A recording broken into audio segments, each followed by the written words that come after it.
Vamos entonces con los objetivos del libro de Samuel.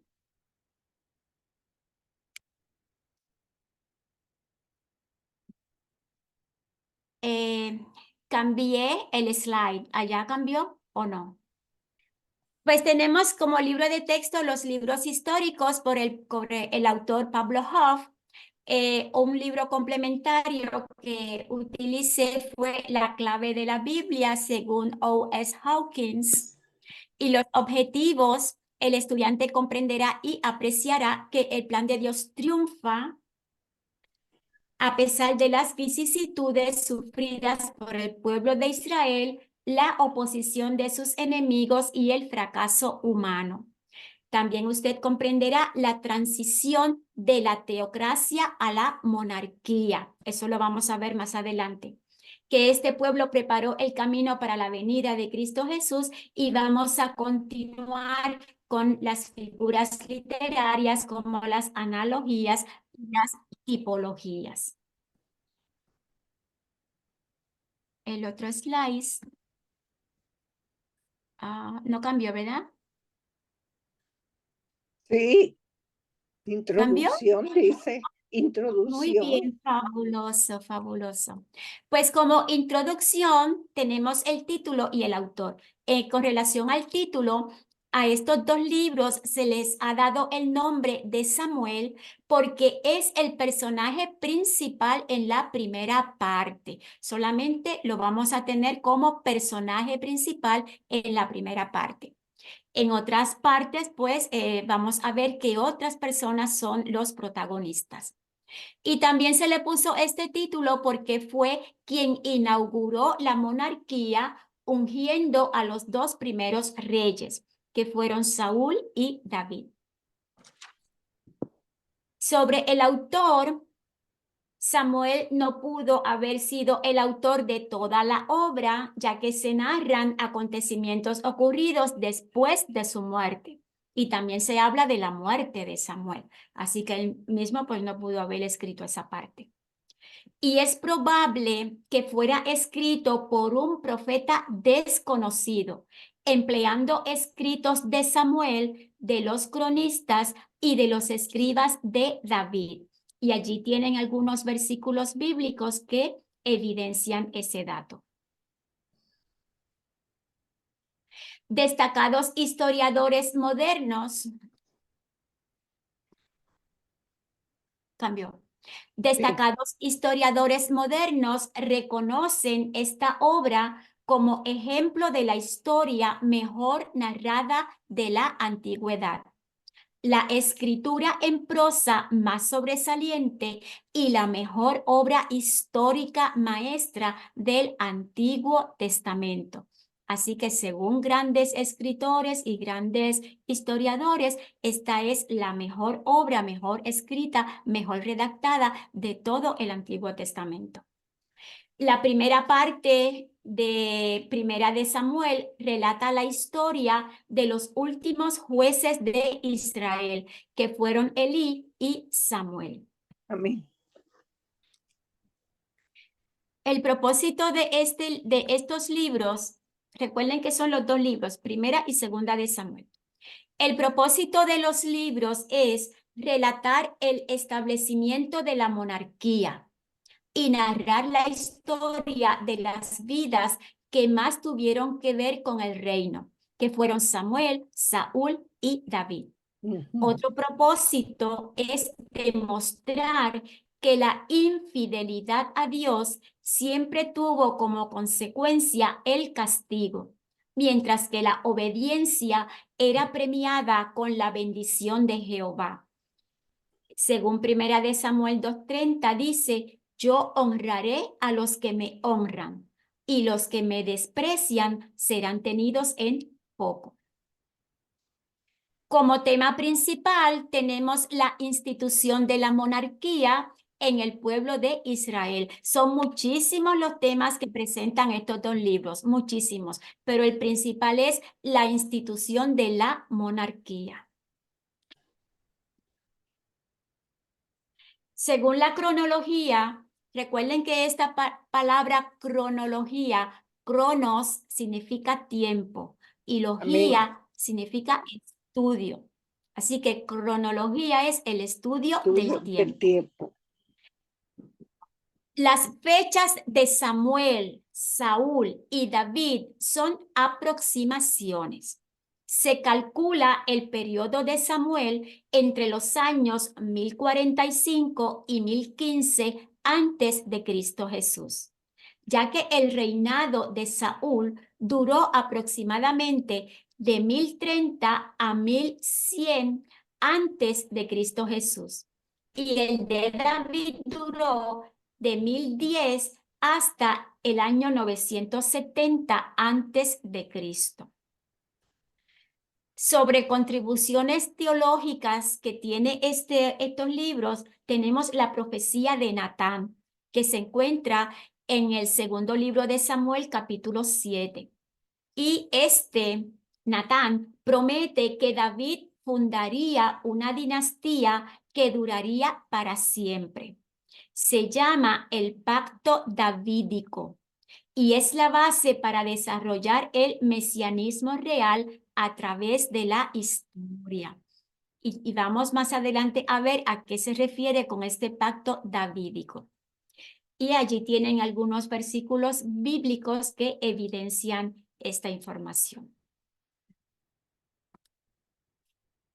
Bien, vamos ahora a ver a Samuel, pero antes de eso tenemos a Erika segunda. Yo le he puesto Erika segunda a la esposa de Mario. Y tenemos Erika a Nuestra Erika. Campos. Erika Campos es Erika primero. Entonces, Erika, la esposa de Mario, ¿cuál es tu apellido o si tienes un segundo nombre?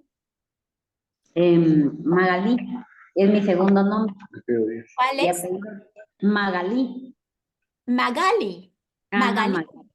Oh, Qué lindo, ¿verdad? Es raro. Muy bien. Eres Marca Magali. Muy bien. Pues tenemos a Erika que me va a hablar acerca de Samuel. Vamos a ver, Erika. Dice que Samuel fue hijo de Elcana, que era de la tribu de Levita, que vivía en el monte de Efraín, al noroeste de Jerusalén. Y su madre era Ana, quien había pedido fervientemente a Dios un hijo. A tierna edad, dice que lo fue llevado al tabernáculo, porque Ana no podía, no tenía hijos.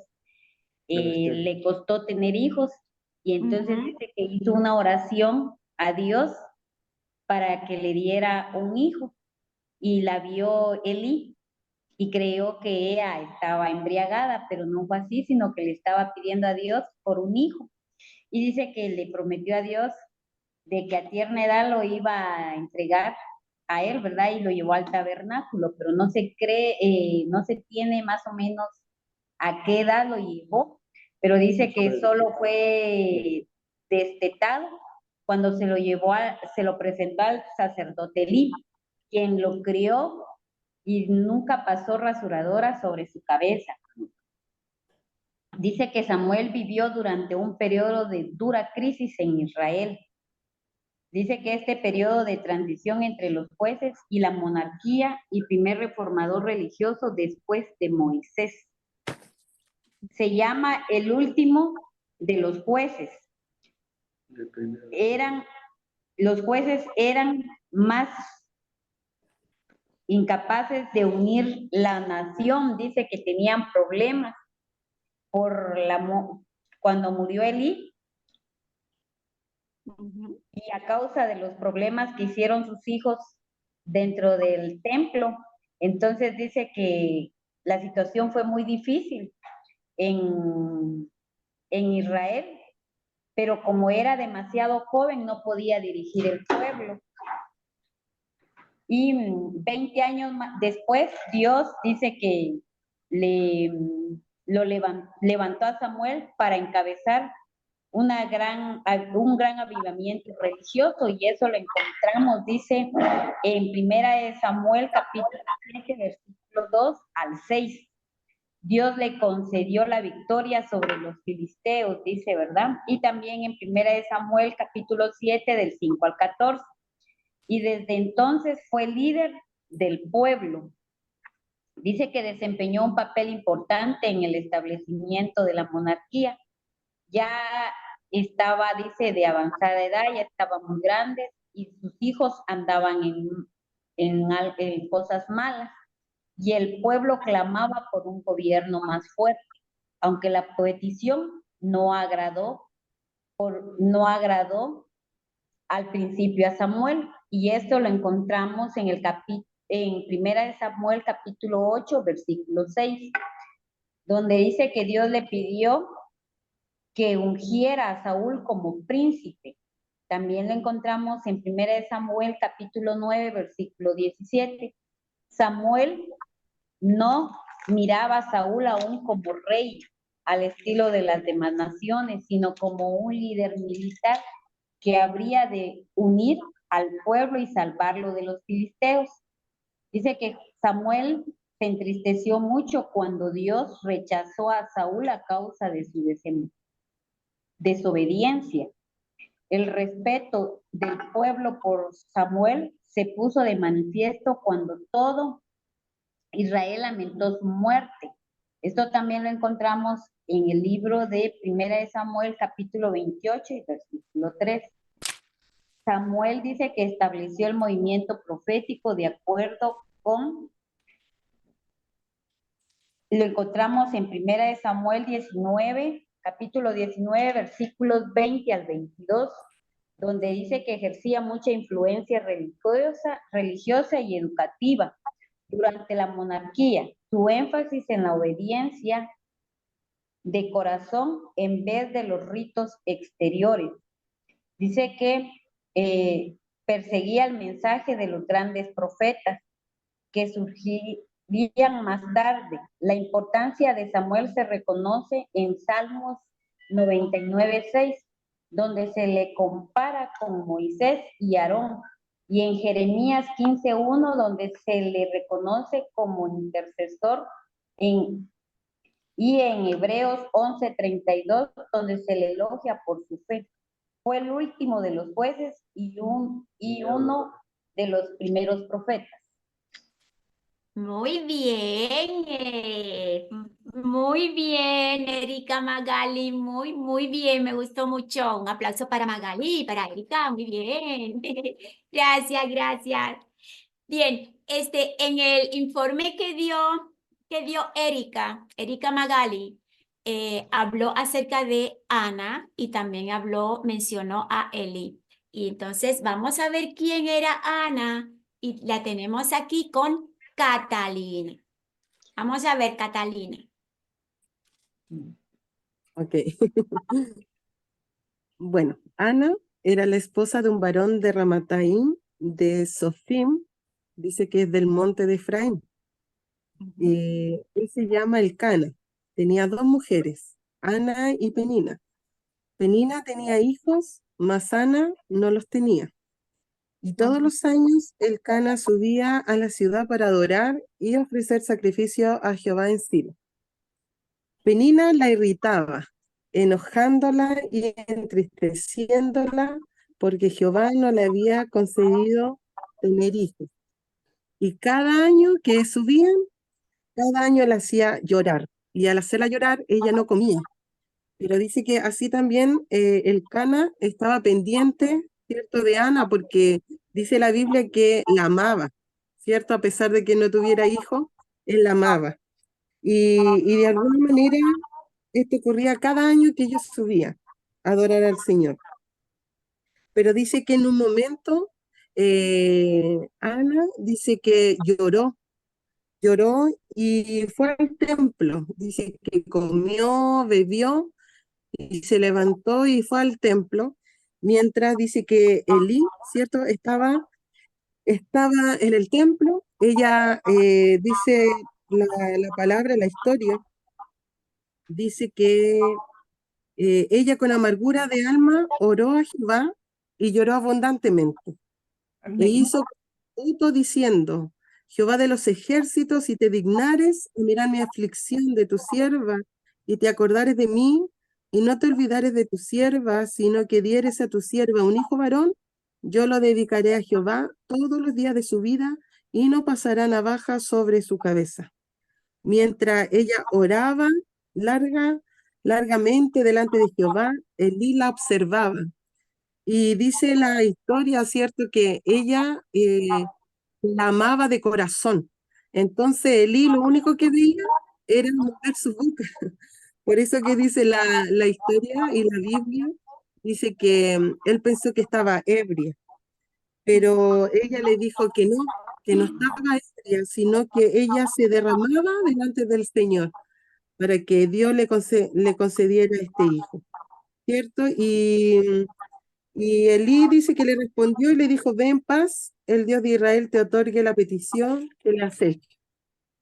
Entonces dice, y ella dijo, hallé tu sierva gracia delante de tus ojos, y se fue la mujer por su camino y comió y no estuvo más triste.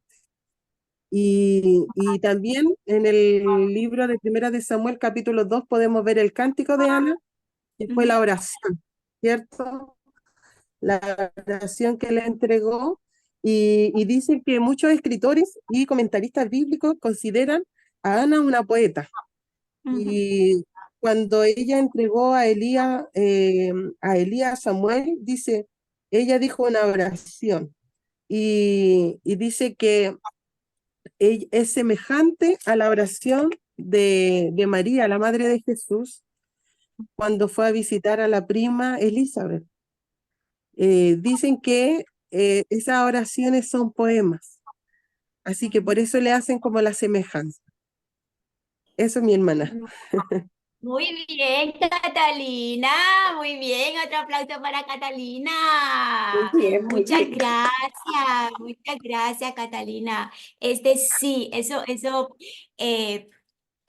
tenemos que Ana era la preferida de Samuel, aunque Así tenía una es. hija, pero era la preferida. Del Cana, Entonces, del Cana.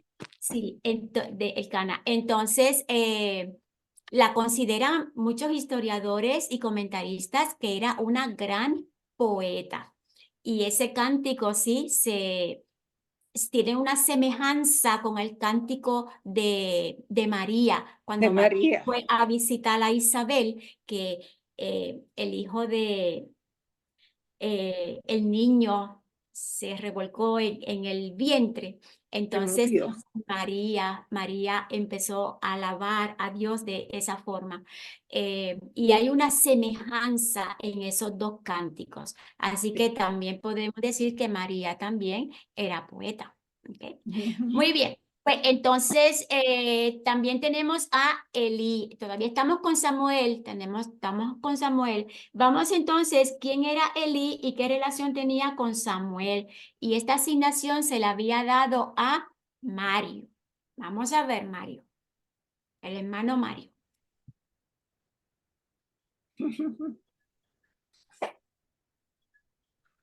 Mira, sí.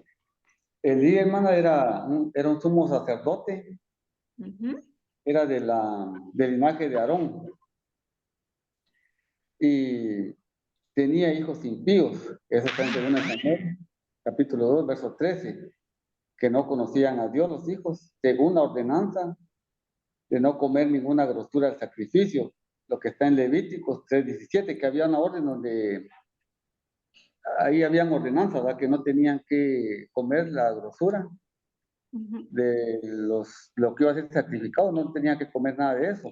Pero decimos que no conocían a Dios porque ellos no honraron a su padre, que era Elí, los hijos de Elí no lo honraron, y Elí no les había enseñado lo que son esos mandamientos. Entonces, Ovni y Fines eran los hijos, estaban desenmascarando lo que era la familia de Elí, porque ellos estaban portando mal. Lo miramos en 1 Samuel, capítulo 2, 22 y 23. Elí lo reprende no por temor a Jehová, sino lo reprende por lo que se estaba murmurando entre el pueblo, lo que estaban haciendo los hijos, lo que estaban haciendo ellos de mal. La gente ya lo sabía.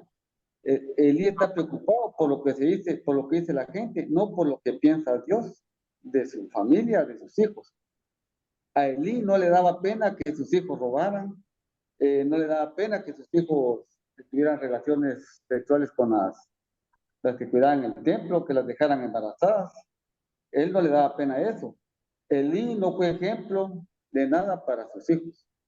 Él no les dio buen ejemplo a sus hijos. Eso está en 1 Samuel, capítulo 2, versículo 12. No educó bien a sus hijos, él sabía la ley.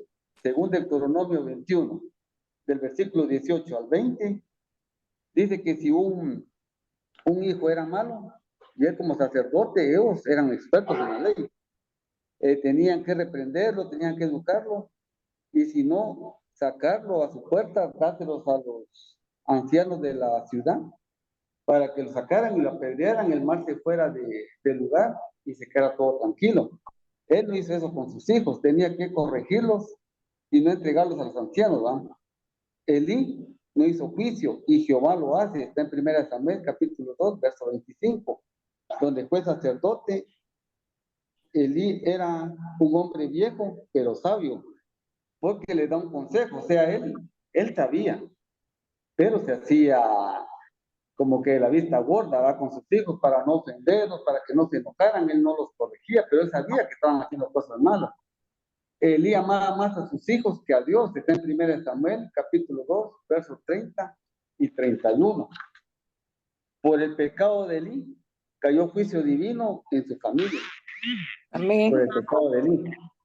Porque Elí es recordado como un líder que no pudo mantener el orden en su propia familia, y su historia sirve para ver las consecuencias de la inacción contra el pecado. Y como el pecado trae consecuencias, no solo para el individuo, sino también para sus descendientes. Está en 1 Samuel, capítulo 2, del verso 30 al 36. Aquí Dios envía a un profeta, que no se sabe el nombre del profeta. Envía a un profeta a decir el juicio que caería sobre él, y que el linaje sacerdotal en Israel ya no se contaría por su descendencia, sino a través de Eleazar, el otro hijo de Aarón. La muerte de Elí, sus hijos, sucedió en medio de una tragedia. Sus hijos, que eran sacerdotes, decidieron llevarse el arca a la guerra, como que fuera un amuleto o como que fuera un talismán. Y cuando arrebataron el arca, mataron a los hijos de Elí. A Elí le llevaron la noticia de que sus hijos habían muerto, pero lo que él más le impactó fue cuando le dijeron que se habían llevado el arca. Y fue donde Elí se apesumbró y se fue de espaldas y se desnucó. Y se desnucó. Esa fue la muerte de Elí. Entonces, como usted dijo al principio de este libro, la obediencia se premia y la desobediencia se castiga. Esto es lo que pasó a grandes rasgos con el sacerdote Elí. Muy bien, Mario. Muy bien. Bien. Oh, hay un aplauso para Mario. Bravo, bravo. Bien, ahora, esa información, la información que dieron toda fue una información profunda. Yo le dije, algo sencillito. No, ellos se votaron allí. Muy bien. Amén. Muy bien. Grandioso. Vamos a seguir entonces. Me faltan algunas personas, pero vamos en orden, ¿ok? ¿Qué pasa aquí? Ahora, No me está cambiando el... sí, No, no me cambia. está en introducción. Sí, pero eso ya lo vi. Vamos de nuevo.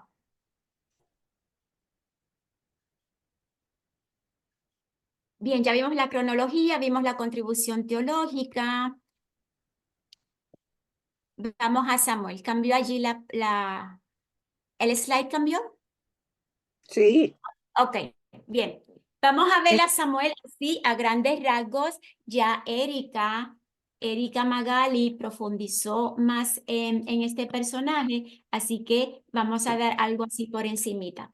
Tenemos que Samuel es hijo de la fe y de la oración, virtudes enseñadas por Ana, su madre piadosa.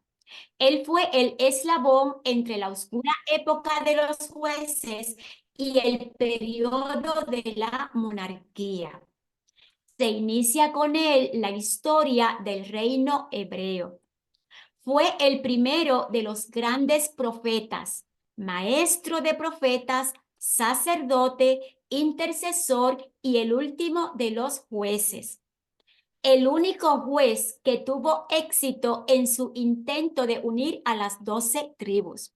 Fue el primer hombre desde Josué a quien Dios empleó para provocar un avivamiento espiritual en medio del pueblo, trayendo victoria a toda la nación hebrea. ¿Cambió? Ungió a los 2 primeros reyes de Israel, fundando así el reino hebreo. Fue un verdadero dirigente preocupado por el estado espiritual de su pueblo. Era honrado en todas sus acciones y podía desafiar a cualquiera a señalar un solo caso en que hubiera pervertido la justicia o se hubiera comportado incorrectamente. Él formó una compañía de profetas. Estos fueron discípulos suyos que vivían en pequeños grupos comunales y ayudaban a cultivar la vida espiritual de Israel. Ese dato lo encuentran en Primera de Samuel, capítulo 10. Bien, vamos a ver entonces un poco acerca de la monarquía. ¿Qué es la monarquía?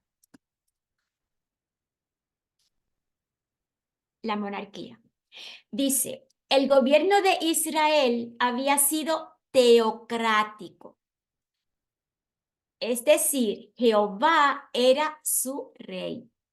Recuerda que teocrático, teo significa Dios y crático significa gobernante. El que gobierna, Dios es el que gobierna. Eso significa teocracia. Y en la monarquía, pues el pueblo de Israel rechazaron esa teocracia y prefirieron tener un rey para ser como las otras naciones, cuando ellos tenían que ser diferentes a estas naciones. Y eso lo encuentran en Éxodo capítulo 8, versículo 23.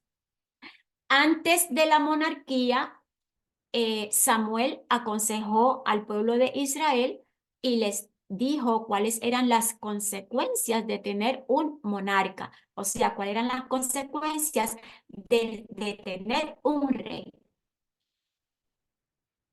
El primero, el sombrío cuadro de un típico rey oriental que reclutaría personal para que estuviera a su servicio.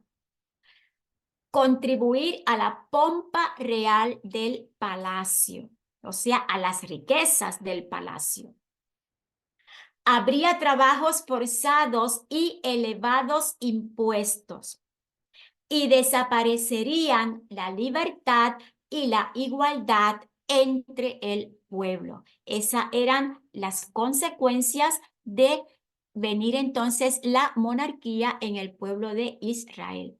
Entonces, una vez se estableció la monarquía, vamos a tener el primer rey en Israel, que fue Saúl. Y la información de Saúl me la va a dar Erika primera. Erika Campos.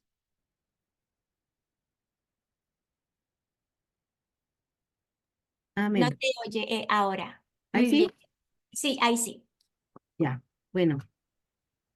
Saúl fue el primer rey escogido por Dios, amén, porque él fue escogido por Dios al igual que David. Ujú. Hubo 2 interacciones que tuvieron él con Samuel, que fue en Gilgal, donde se ofrecían los sacrificios. Primero para ser ungido y después cuando desobedeció.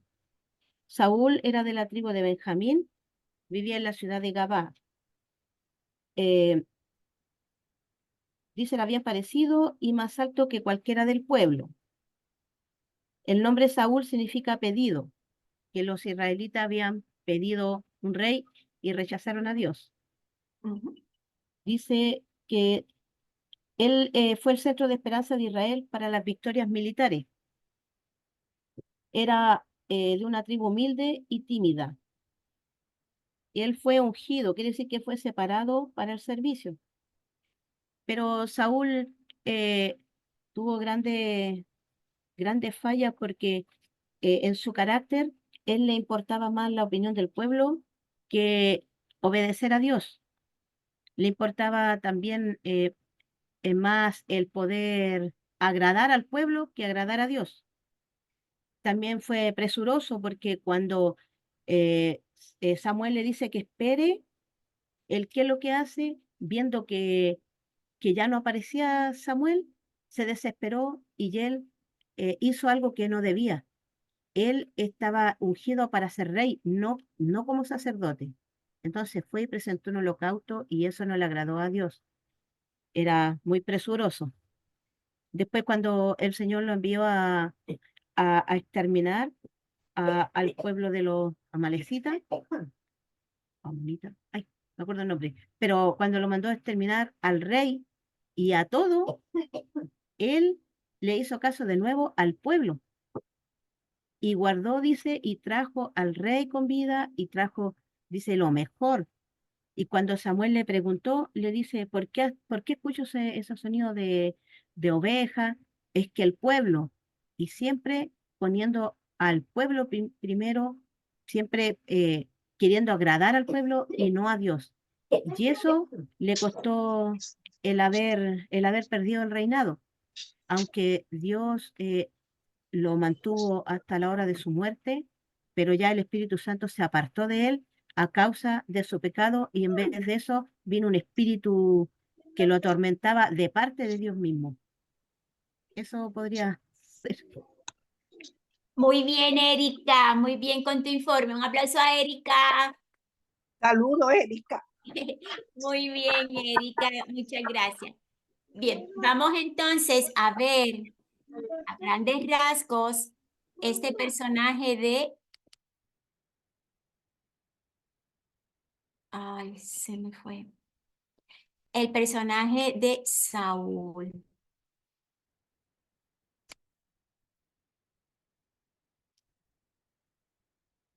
Ok, y lo tengo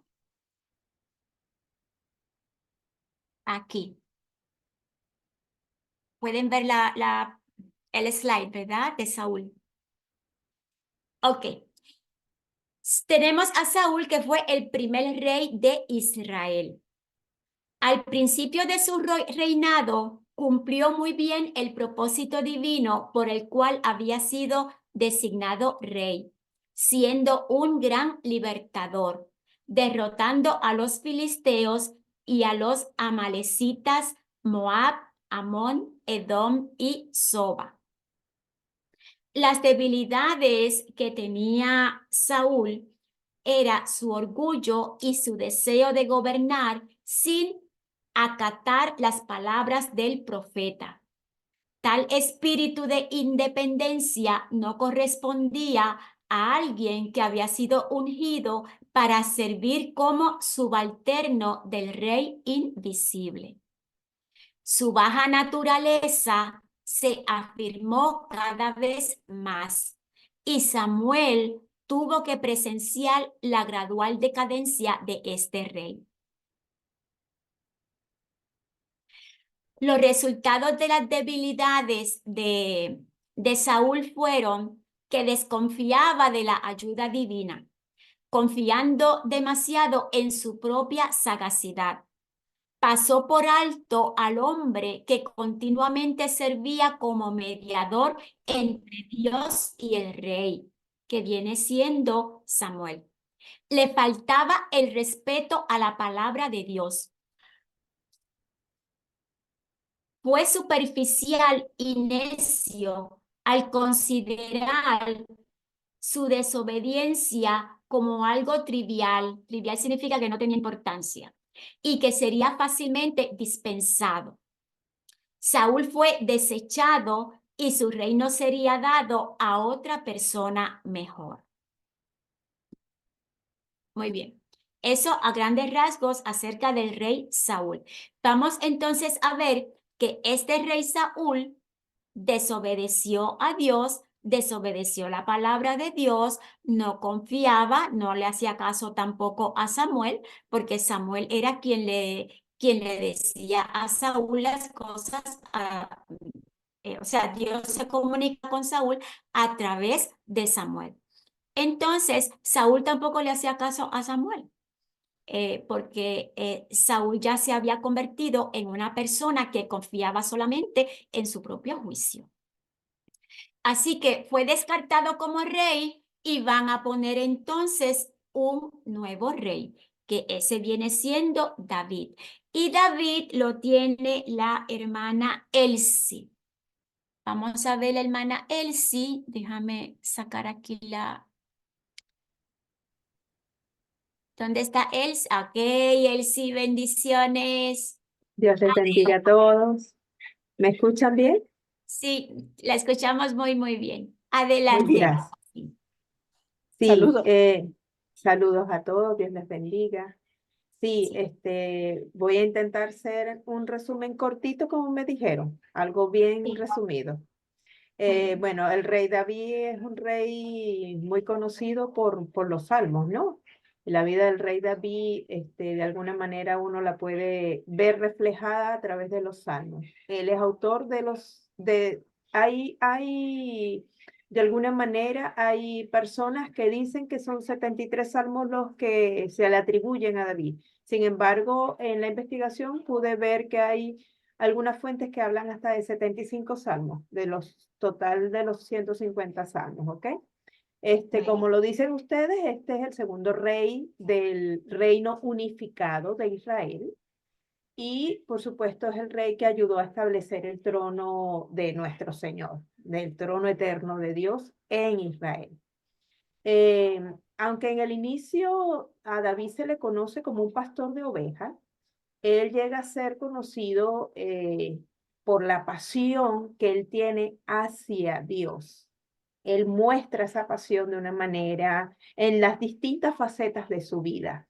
A pesar de sus debilidades y a pesar de sus errores, él mantiene esa pasión hasta la muerte.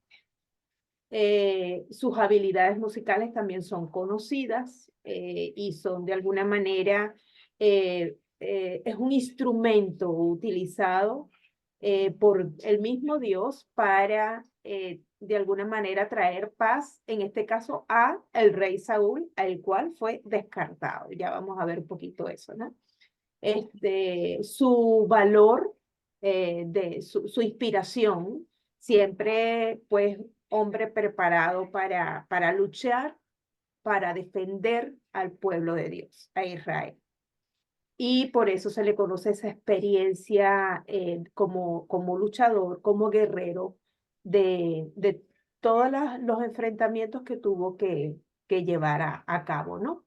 Ahora, ¿qué es lo que más resalta en la vida de David? Que él es un hombre conforme al corazón de Dios. Y no lo dice David, o no lo digo yo, lo dice la Biblia, lo dice Primera de Samuel, lo dice Hechos, lo dicen muchos versículos en la Biblia, lo enfatizan. David era un hombre conforme al corazón de Dios. Y uno puede decir un hombre que estaba lleno de tragedias, controversias, dolores, retos, luchas, una familia donde, bueno, cuando uno se introduce en la familia de David, se pareciera una telenovela la situación. Pero realmente, a pesar de esas debilidades, David nunca dejó de buscar al Señor. El anhelo de David de tener la presencia de Dios estaba por encima de todas esas cosas, ¿no? Y es un poco lo que resalta esa característica. Por supuesto que Dios elige a David como rey, no solamente lo elige, sino de que ya lo tenía seleccionado desde que él era el pastor de ovejas, ese hijo menor de Yesé, allá en Belén, donde nadie tenía nada que ver con él. Él era el ayudante de su papá pastoreando ovejas y de alguna manera no tenía ninguna características o cualidades como para ser rey. Y desde ese mismo momento, el Señor le mostró a Samuel que él era el próximo rey a reemplazar a Saúl. Y que esta persona sí tenía la voluntad de obedecer al Señor.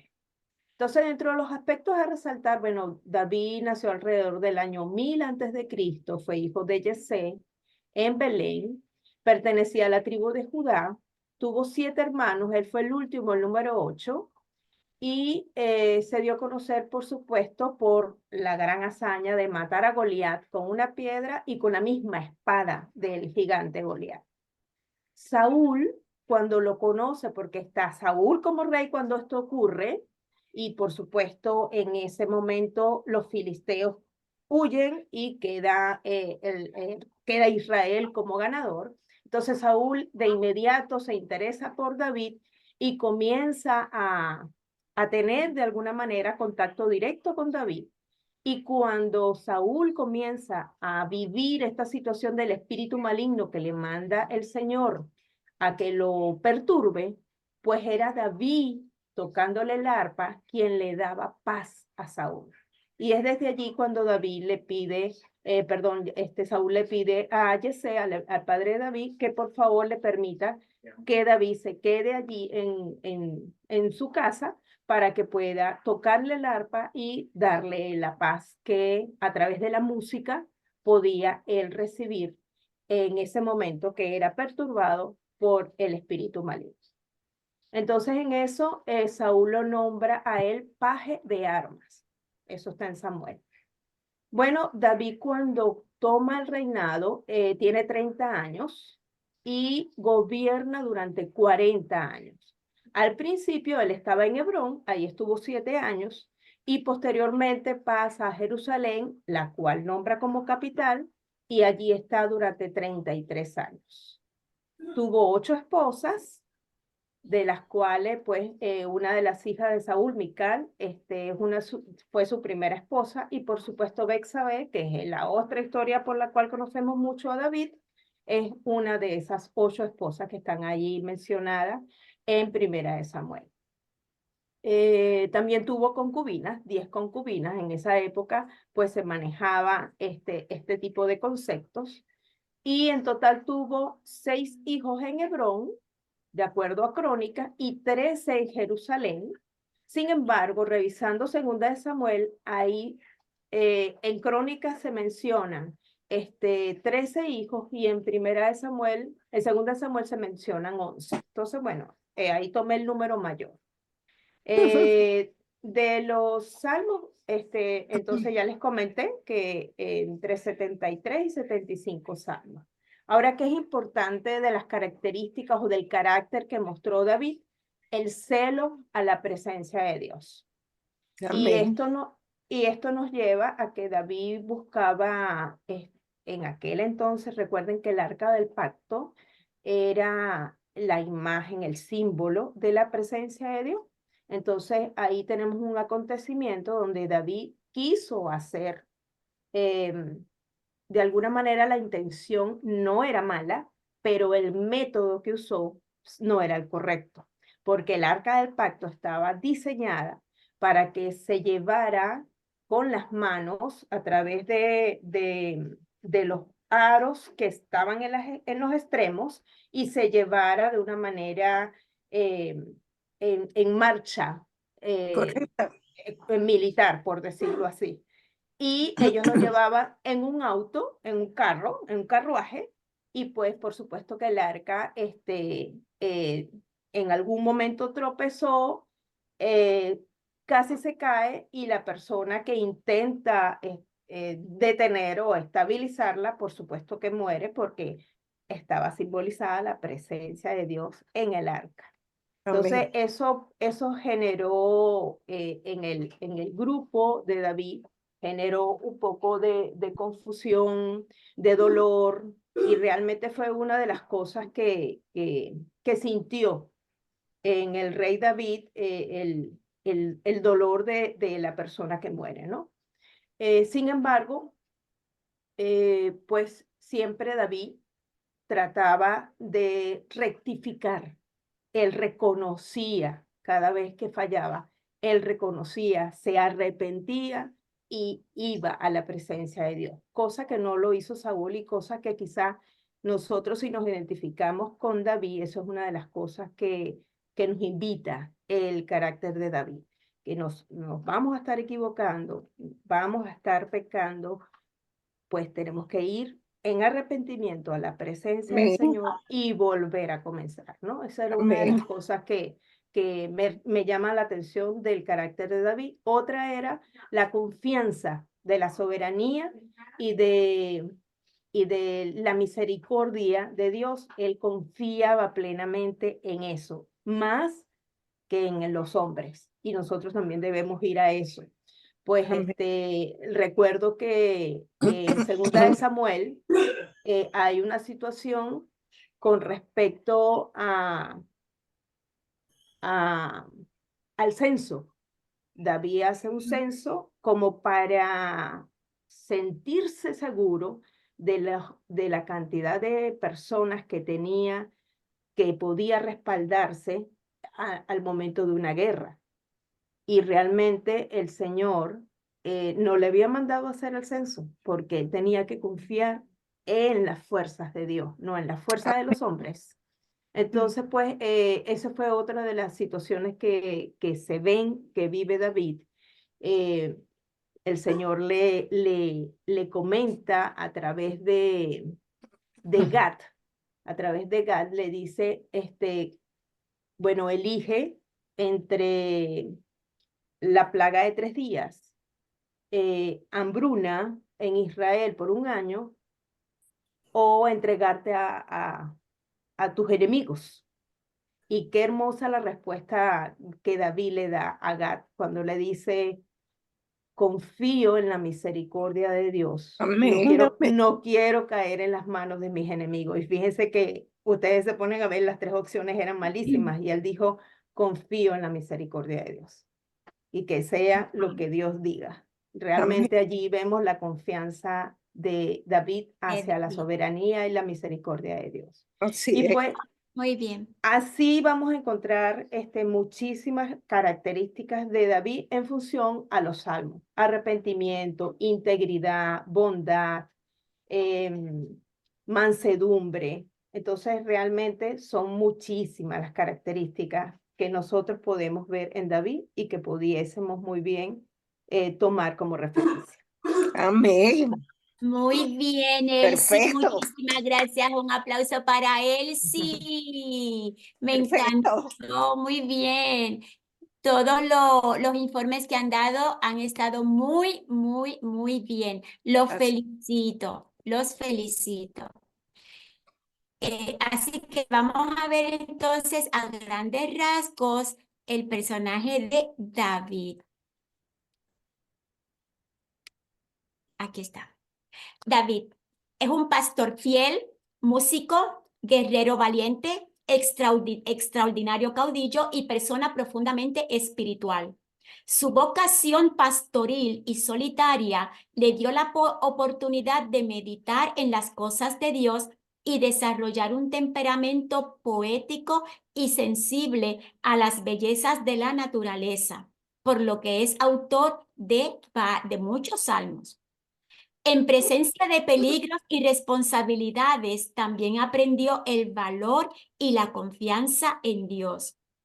El Espíritu vino con ímpetu sobre David, proporcionándole bendición y dirección y convirtiéndolo en el hombre de Dios que más tarde llegó a ser.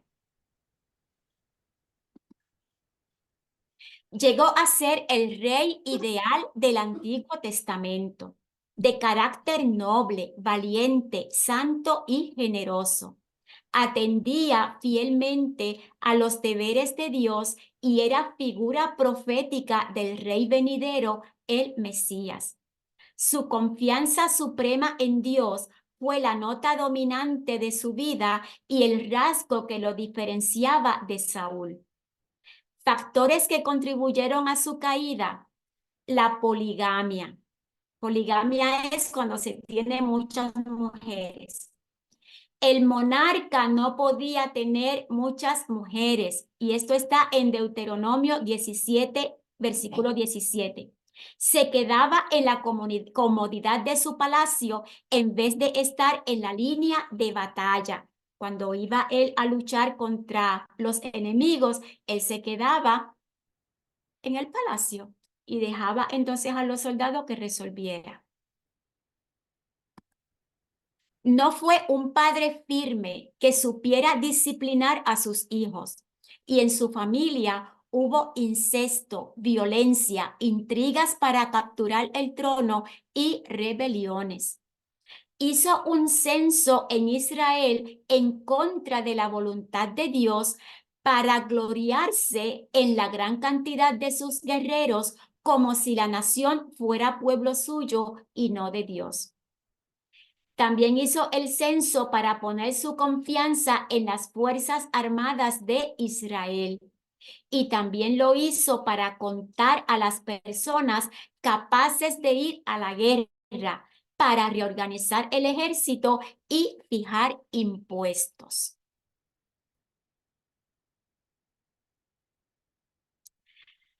Como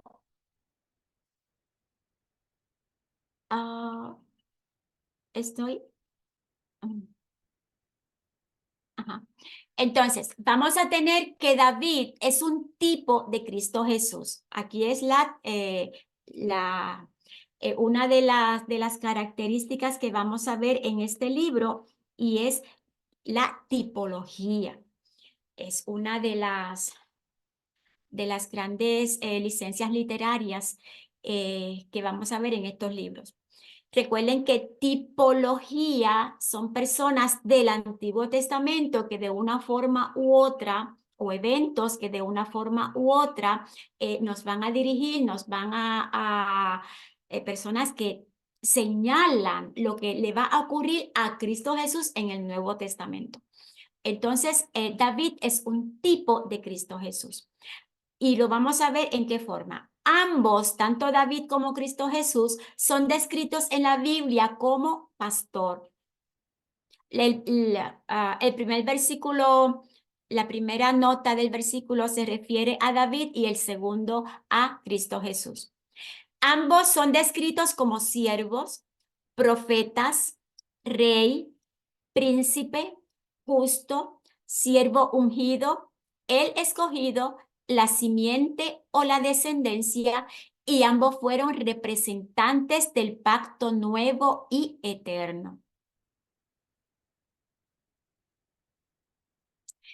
David tipifica a Cristo Jesús, y Cristo Jesús viene a ser el verdadero David. David tenía seguidores, y Cristo Jesús, el verdadero David, también tuvo discípulos que fueron sus seguidores. La venida de David cambió la dispensación. Una dispensación es un privilegio para cambiar lo que la ley ordena. Así que la venida de David cambió la dispensación de la era de los sacerdotes a la era de los reyes, en la cual los reyes estaban por encima de los sacerdotes. La venida de Cristo Jesús también trajo un cambio de dispensación de la era de la ley a la era de la gracia, en la cual Cristo está por encima de todos. En el Salmo 22, el David sufrido tipifica al Cristo sufrido que pasa por su muerte. Ambos gobernaron a los hombres con justicia en el temor de Dios. David fue establecido rey por Dios, rey guerrero, que fue despreciado y rechazado por su pueblo. Cristo, rechazado por su pueblo, fue el rey cambiante que obtuvo la victoria contra todos sus enemigos y ha preparado todo para la edificación de la iglesia como templo de Dios. David, como pastor de ovejas, tipifica a Cristo Jesús, el verdadero pastor del rebaño de Dios, quien nos alimenta y hace que estemos llenos y satisfechos. La promesa hecha a David por Dios de que su casa y su reino serían firmes y que su trono sería establecido para siempre, se cumplió en Cristo Jesús. Y a Amén. esto es lo que se le llama la dinastía de David. ¿Okay? El pacto ¿cómo es? El pactico davidíco. Davidico. Davidico. Sí. Entonces, tenemos como conclusión, el libro de Samuel desempeña un papel importante en la historia del Antiguo Testamento, pues presenta la transición de la teocracia del pueblo de Israel a la monarquía. El primer rey fue Saúl, quien no obedeció a Dios, se dejó llevar de su arrogancia y fue sustituido por David, quien consideró el trono como la oportunidad para servir a Dios y a su pueblo. Muestra la importancia de un rey fiel y obediente a Dios y a la vez señala al rey perfecto que ha de venir, a Cristo Jesús. El nuevo pacto de la salvación por la gracia recibida por la fe en Cristo nos provee perdón de pecados, intimidad con Dios y poder para caminar en la obediencia. Es el nuevo pacto en la sangre de Cristo Jesús derramada en la cruz por amor a cada uno de nosotros. Y eso es todo lo que tenemos hoy sobre el libro de Samuel. ¿Alguna duda? ¿Algún comentario? Les agradezco muchísimo la intervención, los informes que dieron, porque fíjense que la clase prácticamente se basó en los informes de ustedes. Así que próximamente las personas que no participaron en los informes, pues también lo van a realizar próximamente. ¿Ok? Bien, ¿dudas, preguntas, comentarios sobre el libro de Samuel? Los libros, porque estudiamos los dos libros de Samuel. A grandes rasgos, ¿ok? Ninguno. ¿Lo entendieron todo? ¿Entendieron todos los informes de los compañeros? Eso es fantástico. Muy bien. Pues hermanos, yo no me quiero extender de la clase, ya son las 9:05. Así que, pues vamos a terminar. Si no hay un representante del instituto, que no veo a nadie, pues entonces vamos a terminar con una oración y le había pedido al inicio que fuera el hermano Mario quien nos despidiera en esta noche. Amén, Hermano. hermano. Vamos a agradecerle a Dios porque Dios es bueno. Amén. Aquí nadie está por casualidad y dándole gracias a Dios por lo que estamos aprendiendo, hermanos. Siempre aprendemos algo nuevo, cosas que ignoramos, que no sabemos. Amantísimo Dios que está en el cielo, muchas gracias, Señor. Gracias, Padre, por su bondad, Padre bendito, por lo bueno que ha sido en nuestras vidas, Señor. Porque por medio de el Internet, Señor, nos hemos unido con mis hermanos para aprender de su bendita palabra, Señor. Le pedimos, Padre, por la mano de Elizabeth, de la sabiduría. Ayúdela, Padre, guarde su salud, Señor, guarde su vida. Propone a los hermanos que están participando, Señor de los cielos, por los pastores, Señor, por los que organizan estas clases, Padre, los ponemos en sus manos, los llenamos de bendiciones, Señor. Y gracias, Padre, por todo lo nuevo que estamos aprendiendo. Nadie está por casualidad, Señor, es porque usted lo ha permitido, Padre bendito. Gracias, Amén. Señor, te lo pedimos todo en el nombre de tu Hijo amado Jesucristo. Amén. Amén, mis hermanos. Amén. Prendan las Amén. camaritas, despidámonos. Gracias. Erika primera, Erika segunda, Elsie, Bendiciones. Catalina, el hermano Bendiciones. Manuel, informe. Muchas gracias. Grandes tocar ya. bendiciones. Catalina y esos nenes que están allí. Son mis Martita. hijos. Ah, los hijos de Catalina, muy bien. Y ahorita vi a Elsie que cargaba uno también. Mi nieto mayor, mi Eso. nieto Mateo, mi Muy nieto de bien. 6 años. 6 añitos. Muy Sí. bien. Allí veo a Dani. Bendiciones, Dani. Muy bien. Igualmente para todos. Bendiciones. Dios les Bendiciones. bendiga. Ana Ok. Julia, Amén, amén, amén. Martina, bendiciones. Muy bien. Bendiciones, bendiciones. Bendiciones a todos y a todas. Muy buena la clase. Bye bye. Dios les bendiga. Interesante. Bendecida. Adiós. Adiós, Julia. Bye bye. Adiós, Señor les bendiga. Amén. Bendiciones para ti también.